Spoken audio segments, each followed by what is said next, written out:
Hey guys, what's going on? Rick here from LaLa Farm, and today we are in the Love Shack, formerly where we kept our Easter eggers for breeding during the egg experiment a couple videos back.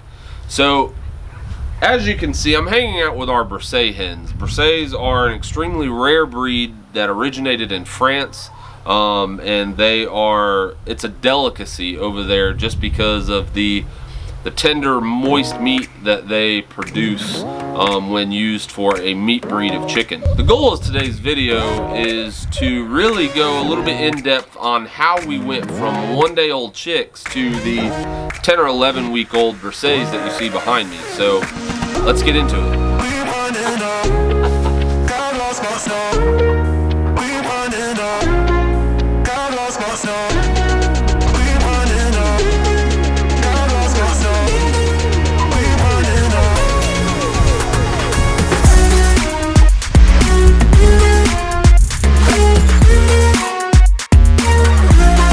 So 9 times out of 10, if you are looking into getting into raising chickens, whether it be egg layers or meat birds, you need to get your hands on some chickens. We get ours mainly from hatcheries such as My Pet Chicken or Murray McMurray Hatchery. What you do is you can go on their website and look through, and they have a plethora of different breeds to choose from, whether it be egg layers or meat production birds. And once you've chosen what birds you want, at that point you go ahead and you put in a date, a roundabout date of when you want your chickens to be shipped, and then at that point they ship them on the date that you've specified. Now once you receive your chickens in the mail, there are a couple things that are like top priority you need to deal with right now. One being water. Now with water, you can't just put a pail of water in there because your chickens can drown. They are top heavy, so if they do fall in, they have a hard time getting out. A couple of the things that you need to look at when choosing your water is you want to make sure that it's not too deep, maybe an inch or so. You also need to make sure that the body of water in the pail is not too much. We have waters like this right here. This right here is an awesome water. They do make different sizes. This right here being for more of your full-grown breed or your full-grown age chickens. But the trough right here cannot be too wide. If it is, the chicken can fall in, or the chick can fall in and actually drown. The next thing that you're going to want to do is you're going to want to make sure that you get a good feed, and you're going to want to make sure that you show the chicken or the chick where your feed is. Now you're going to want to start off with like a chick starter feed. Now that chick starter is going to help your chicken get off to a really good and healthy start. It's going to make sure that its bones are healthy and it's got a good growth rate.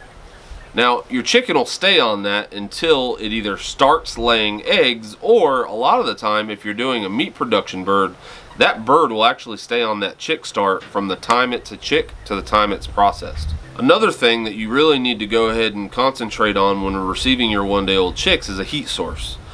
Heat source is extremely important to a chicken, as their body should remain at a constant 95 for the first week of growth. Now after that 1 week, you're going to go ahead and you're going to continue to drop it by 5 degrees every week.